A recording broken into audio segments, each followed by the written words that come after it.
Triambakam yajamare sugantim pustivardanam urvarukamiva bandhanam mrityurmukshyamamritat.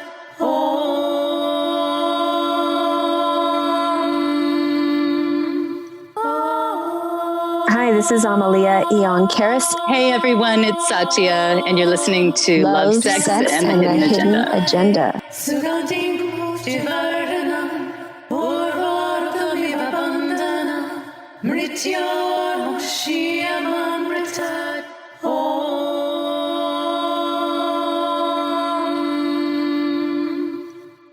Okay, so you leave your husband, you're divorcing your husband, you're in India. I don't even know at this point, you've been there for a year. I mean, where did you go, and how do people even treat woman who's divorced? Or it was bad.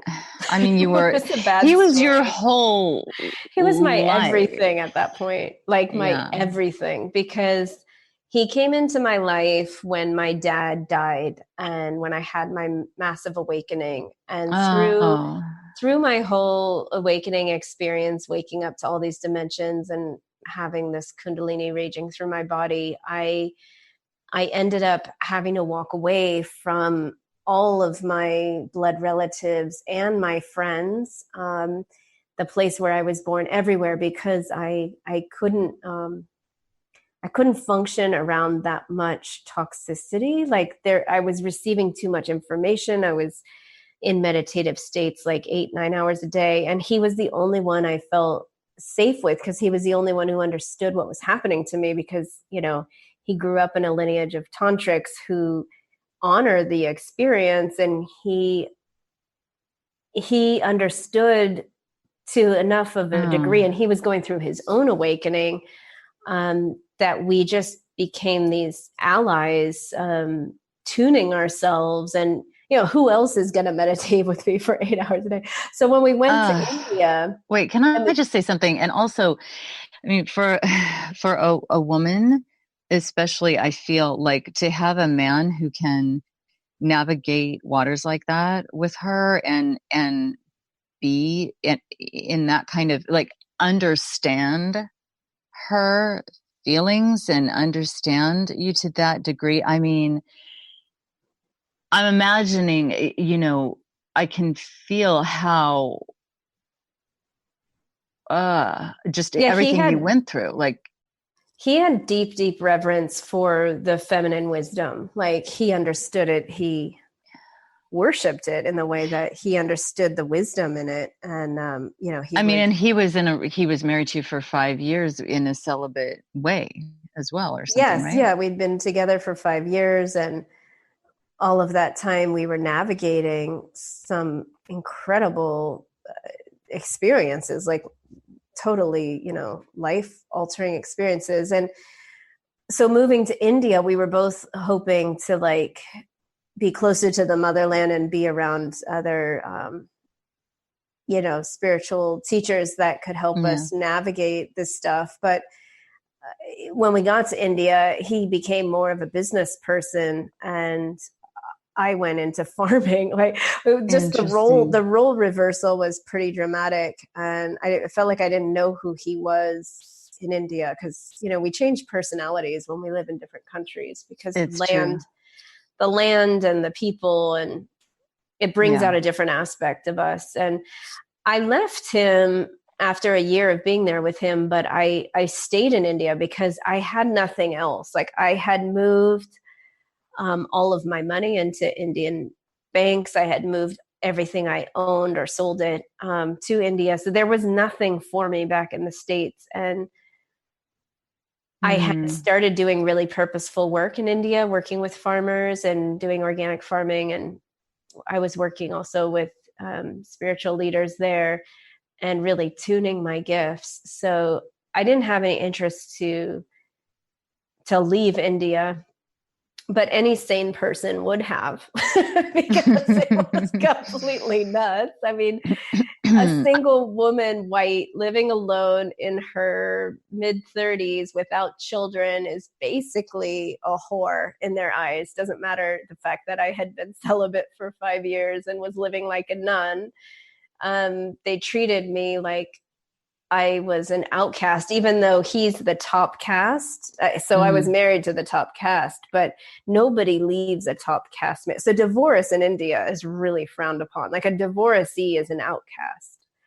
Wow, that's worse than frowned upon. Yeah. Yeah, it's an outcast. You're basically like, it doesn't matter if you're being beaten or whatever, you should stay in that marriage. Like women don't have the same rights, but there was no way that. And so he was kind of in shock that I was leaving him also. Like for him, it was like, how could you leave me? Like, that's not going to happen. I'm like, no, it's happening. Like I would rather live alone than live with you and feel disrespected. You know, because that small turn of him having this affair, like, it wasn't that he was having an affair. That's like the wrong thing to call it. He fell in love with someone. I was totally fine with him falling in love with someone or even sleeping with someone else. The problem was I felt disrespected. I felt like I wasn't being honored with my needs, and I didn't feel safe in my own home. And I started realizing like there was this level of oppression over me. Like I felt owned by him. Like I wanted to go get a farm up in the Nilgiri Mountains, and he only would let me get a farm in Mysore because if I was in the Nilgiris, it was too far for him, but it was going to be closer. I was like, what? So I had to leave and go do what I wanted to do in a country that is so repressed for female independence. Like female independence doesn't really exist in India because it's dangerous. Like women do not live alone or operate without a family because they're not safe. So I had 4 dogs already. So it just was me and my 4 dogs. And it was a really wild life. I mean, I realized I had changed the way I dressed when we lived in America because of the attack I had, and he said I dressed too sexy. Then I started dressing very conservatively, and then being in India, it was very dangerous to dress anything but Indian salwar kameez. So I was always dressed in the kurta tops and those pants. You know, I never showed skin, and then I always covered my hair, even because I didn't want anyone to know I was a foreigner from far away. And I changed the way I spoke because he didn't like when he met me that I swore so much. So I removed the F word and I started speaking more. I felt like I went through finishing school being with him because he was from such a high caste that I had to learn how to be a proper lady when I was in India. Goodness. And I'm just not used to that. I've always lived on my own. I'm a bit rough around the edges. And I really had to polish myself up to sit with his family, and the people, the upper castes of India expect a certain level of diplomacy and conduct, right, with how women are meant to be. Like I used to have my hair kind of, I don't know, I always did like the messy style, and his mom would be like, can you brush your hair? I'm like, no, I don't brush my hair. Like I'm into this look, like, right. Wow. Look, the sort of beach tossed look that doesn't fly there. You have to pull, you can't even wear your hair open, by the way, you have to pull it back. If you wear your hair down, it means you're like a loose woman. So you have to tie it up. It has to be in a braid or pulled off your face. And I think I wore mine down when I was there. Oh yeah. And it was blonde at that point. Oh yeah, no wonder they were trying to touch me. And exactly, because if you wear lipstick in India and you look a man in the eyes, you're a prostitute. So that's like every foreign woman, because we're taught to make eye contact. I mean, I make eye contact so that I can tell if I can trust someone. But you're not to look in the eyes of men in Asian countries. Women should not make eye contact with men. It's like you're making a move on them. You're like flirting with them. And and provoking them if you look at their eyes. Oh, for goodness sakes. I probably should have had a training on that before I went over there. But anyway, so you're there and you're basically brokenhearted. I was You broken. felt like I was you'd broken. lost everything, had nothing. Like basically you felt like your life was over. But Mm. from what you're saying now, it sounds like later you started to piece together, wait a second. I mean, if you had It to go through wasn't all those initially. changes, Mm-hmm. and I mean, that didn't, I mean, so you thought your life was over and then what happened? Well, I was in such a devastating mess that there was no way I was going to go back to the States like that, because Oh, yeah, no. I didn't know who would receive me. I didn't feel like I could start over in the US. I was in such an altered, by this point, I had been living 5 years with my gifts of seeing on full blast. So Okay. I saw multiple dimensions all day long, and I was starting to control it, but actually the anger helped me to, I think it was really like the final purification, because when someone has a Kundalini awakening, you have to clear all of your channels. That's why I wasn't having sex, because I saw that I had a bunch of trauma in my second chakra, which I've spoken about in other podcasts. But when the energy starts moving into the different energy centers in your body, whatever traumas are unhealed, it gets activated. So I was in this massive purification mode at that point for 5 years. And then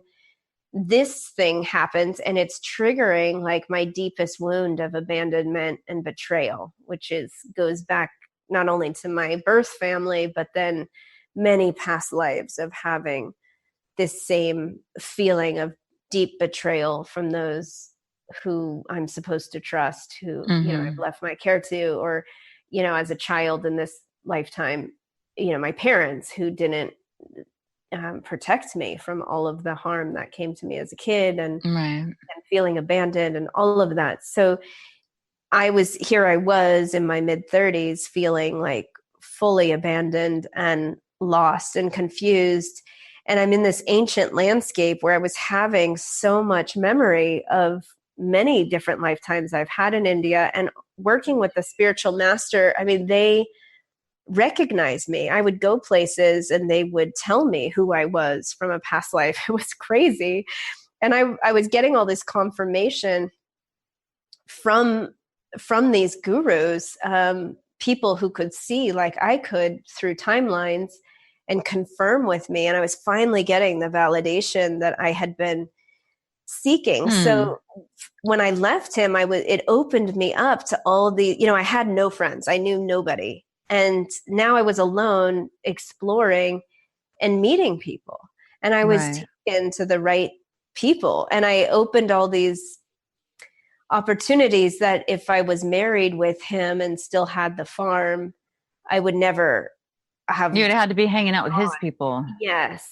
And so I was no longer isolated when I left him. I was out in the world, and I had to fend for myself, but it strengthened me, and it really shaped everything. And then working with the gurus that I was meeting, who I became business partners with, and then they were telling me from all the activations that I had and all the information I had, and they were the ones giving me the mics and really encouraging me to start teaching and sharing, and validating me. And then their followers were validating me. So I started my speaking career and my teaching, from being there in India with them. So even though it was like such a dark night, like going through that whole experience with that woman, it took me a couple years to admit it, but after like the second year, I realized that she was the teacher that made me really face that deep, dark wound, that mother wound, the female wound, the sisterhood, the break in the sisterhood that was so painful for me. And I had to pass through the gates of my own hell, basically, to get to Wow. the other side. And I was telling you in the last episode that I saw red for a year. I And can't believe that. I Ugh. literally, like, I would wake up and everything was red. And I was like, oh my God, the anger is piercing my eyes. And people who looked at me, I mean, they would call me Kali. I mean, they were scared. People were scared. I was angry. Like, when you meet angry people, like those road rage people, Yeah. Mm-hmm. it was a kind of anger. And I didn't know how to pacify it. And so I just started meditating a lot, like every single day for a year. I would sit at my altar and I would pray to Kali, and I would ask her to show me how to purify, how to digest the rage. Because the rage, I knew it was way beyond this girl who wore the red dress, the red lipstick, trigger, it was way beyond that. It was from timelines and dimensions and within me and festering wounds that needed to be purged. And I think it was about 4 years after that I got jaundice while being in India. And that was a huge cleansing. And it was after I healed from a year of jaundice that I finally felt like I had purified the majority of the anger that I was carrying. But yeah, it was. Oh, and jaundice.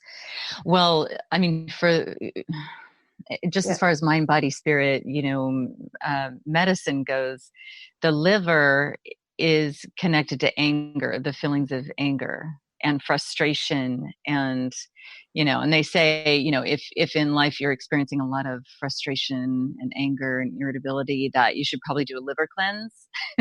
Yeah, because we store it all there. Yeah, and so the liver stores that. And Chinese medicine and acupuncturists, I mean, it's a well-known thing. But yeah, because for a second I thought jaundice. Wait, how is that connected? Wait, what? But jaundice is connected to the liver, obviously. So yeah. Holy smokes! I mean, thank goodness you were able to move through all that and actually see the red, because otherwise you might have just squished all that, bypassed it. God knows what you would have done then, but instead you transmuted into this. I mean, this started your whole entire spiritual teaching thing, right? Yeah, it was the initiation. And I think, for people who understand, what the dark night of the soul is, this was a big dark night, and it lasted a good year. There was a whole year where I saw red. Like, I was seeing red for like a year. I could not function. I started smoking pot again. Like, I hadn't smoked pot probably for, at that point, maybe like 5 years. And I started needing to smoke pot. And I was wondering, like, wow, I was in this like Buddha illuminated state of purity. I was doing yoga hours a day. I was meditating hours a day. I was in this heightened awareness, blissed out state. And now all I see is red. And the only way I can function or even get out of bed is to smoke and take the edge off. And then I realized, because I had smoked pot when I was a teenager, when my parents got divorced, when I was being, stalked at school, and a lot of things, bad things had been happening to me.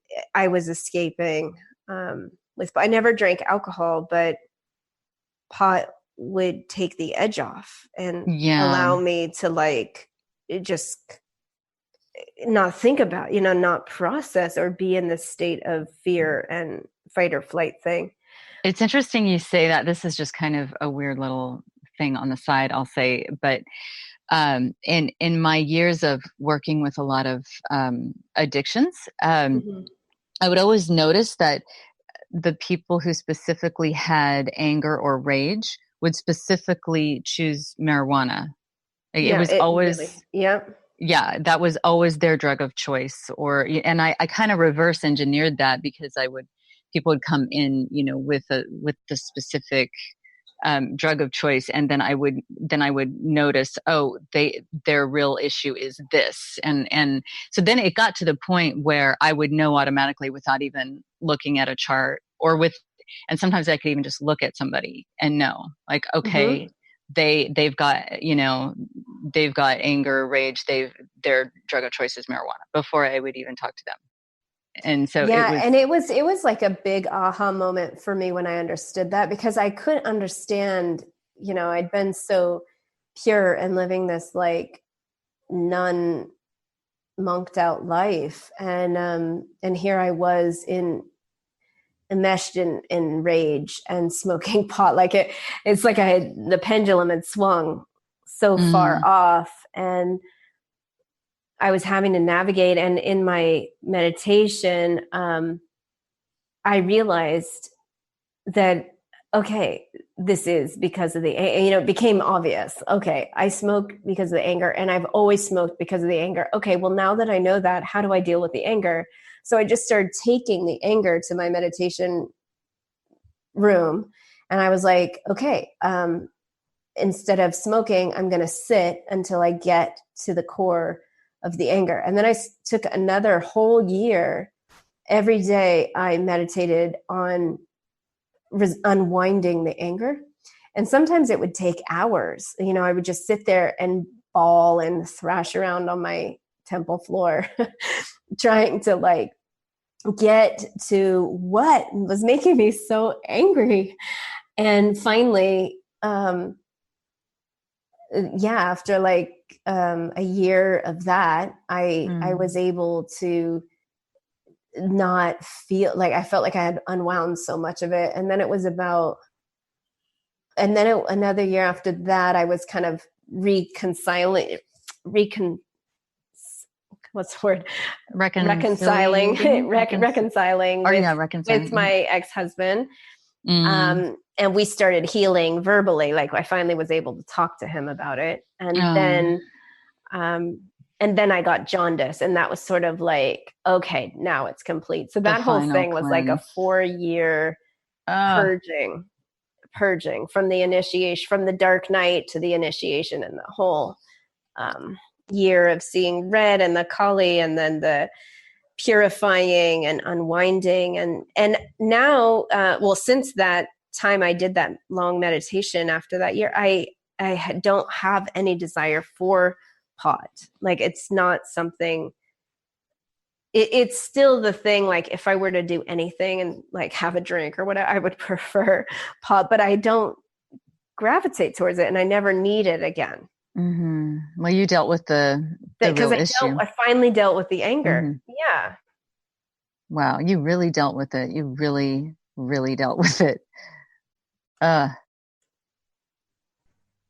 Yeah, I think when we're in something and it's so bad and we think we're like going to die. I thought I was going to die multiple times. I thought I was going to die of a broken heart. I thought I was going to die of my grief. I thought I was going to die of my anger, my loneliness. I went dark for a good year living in India, and mm-hmm. I really didn't see any hope. It was guttural, and I was behaving in ways I didn't even know who I was anymore. Like I thought, what has happened to me? India has, like regurgitated inside me into something that I can't process. And then from that, my greatest strength, like I'm so strong because of that experience, having had to live through that level of feeling betrayed and enraged and alone and in a foreign country. And, I didn't share how, I got so confused about my husband. I didn't trust him anymore, that I withdrew all my money from the bank, stored it in my closet. And because the banks wouldn't put it in my name because I was technically owned by him. What? So I was enraged. Yeah, because I wasn't a normal. Money you brought from the United States. Yes, all of my converted life over there. savings What? was in a joint account. I could only be on a joint account. I couldn't have my own independent Women aren't allowed to name. have their own money? Well, it was mainly because I was a foreigner. Like I was married to him and my papers weren't completed. My documentation of being a permanent resident wasn't completed. So the banks would not give me an account without his name. And in fact, I couldn't have anything without his name on it. So even though I had left him, I had no rights whatsoever. And I couldn't even divorce him because if I divorced him, I would have been deported immediately. And I didn't have a life in the US anymore. Everything was in India. So I was fighting not only, my own oppression, but the oppression of the whole country and of the women there. And, all the female feticide is still commonly practiced in India. Like they don't want girls. They'll kill their babies if they're girls because they want a boy. And it's very, very common. And so is honor killings happen every day. I mean, every time you open the newspaper, it's another honor killing in the village where the young girl was seen with a boy holding hands or kissing or out after curfew, and they'll kill her because the family will be shamed by her,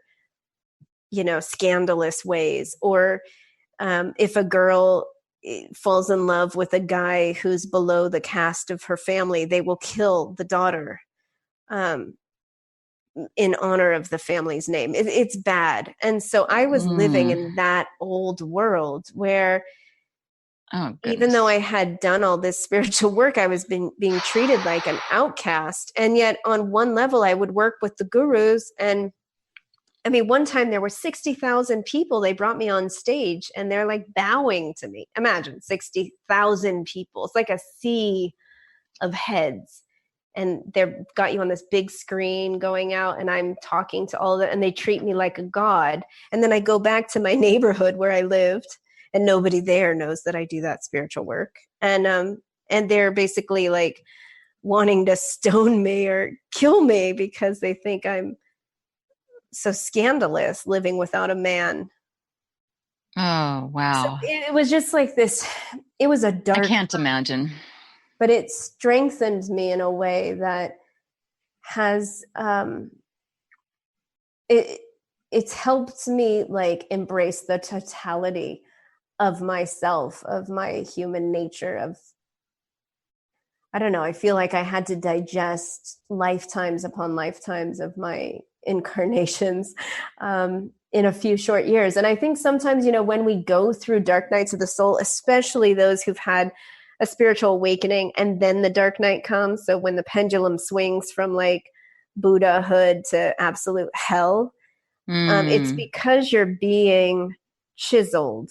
These are huge initiations for learning how to overcome like the self limitations and the psyche and the way that we trap ourselves in the illusion of pain and suffering. And so I had to like fight my way through to come to this place where it's, still stuff happens to me, but it's my foundation is so strong because of these intense experiences that I've, it's like go through fire. I love it that you said that because I've so often thought that I was maybe a better person or I had it all together or something in my 20s. And it was kind of like I had Buddhahood then. And then, oh boy, did I get, yeah. And then it was just, face down in the stampede for years. And I was, and I still, until this moment, until you said that, if you're at a certain level or you have a certain, you've had an awakening and then you get slammed, it's it's so much almost harder or something. I don't know. But until you said that, I never pieced that together. I thought that I just did something severely wrong, and there must be something really wrong with me to have known. Oh, I thought that too. That means you're on the brink of a big breakthrough, because every time this has happened, because it hasn't only happened that one time. I mean, that was like 10 years ago or something. I've had, now they happen in shorter cycles. But I know the cycle so well. Like the cycle, I have really mapped out that dark night of the soul cycle. There's an awakening, there's an aha, there's a massive download, and then there's a whole tumbling, spiraling hall of mirrors illusion of hell until you realize that it's an illusion, and you find that 0 point in the center, and you kind of like pop your way through in a state of transcendence and laughter at the cosmic joke of how dramatic you made it all. Because then when you pop out, you're like, God, what a fun ride. It's like being on a roller coaster at the amusement park. It's like the horror show, the haunted house, right? But when you're in it, you're like, whoa, whoa, whoa, freak out. And then you get out and you're like, what a ride. I want to do it again. Yeah. Oh, man. I want to do that again. I'm like, at first I had the chills with everything you just said. Then I'm like over here laughing and slapping my leg. I hope that didn't, I don't know if you can hear that, but oh my goodness. Yes. Cause when I popped out, I thought, I thought I was in a prison all those years. I wasn't. You're just in your mental torture. Like, terrifying. Yeah. It was so easy. Go through that chiseling. You know how, what's it called when they like, that inferno, when they burn the alchemists burn the liquid gold or whatever, what's the word? Not the inferno, but they put it, the cauldron thing. Anyway, they're melting metal, right? Metal has to melt, and then it takes another shape. They put the mold on it, and then it pops out in this beautiful new design, and it's solid again. Well, that's what happens to us. We have to go through that purifying process to see the shape that we're being molded into. And it sucks when you're in it, but if you can find the center, that's why I teach. That's why I do everything I do. You know how many times I've been through those initiations? I can't even count anymore. I mean, why do I call the retreats rebirth and renewal? And, I have my Master the Art of Change course and all of that, because everyone has to go. This cycle is the cycle of life, the death and rebirth. And the faster and more comfortable we get with it, the more we become masters of our reality and masters of the next cycle.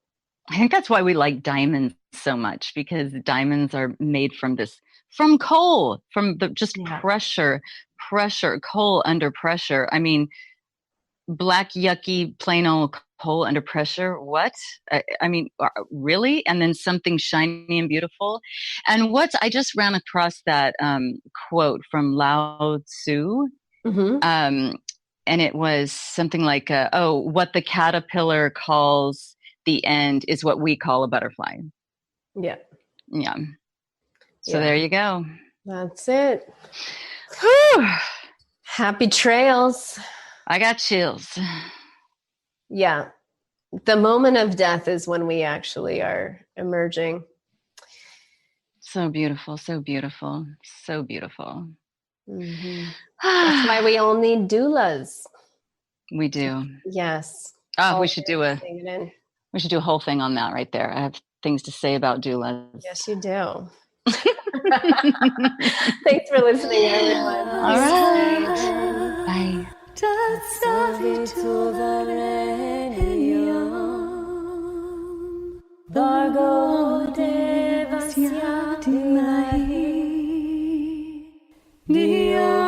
Thanks for hanging out with us. If you'd like to contact us and stay in touch with us, you can find us at lovesexagenda.com. That's lovesexagenda.com. You can also find us on Facebook and Instagram, Love, Sex, and the Hidden Agenda.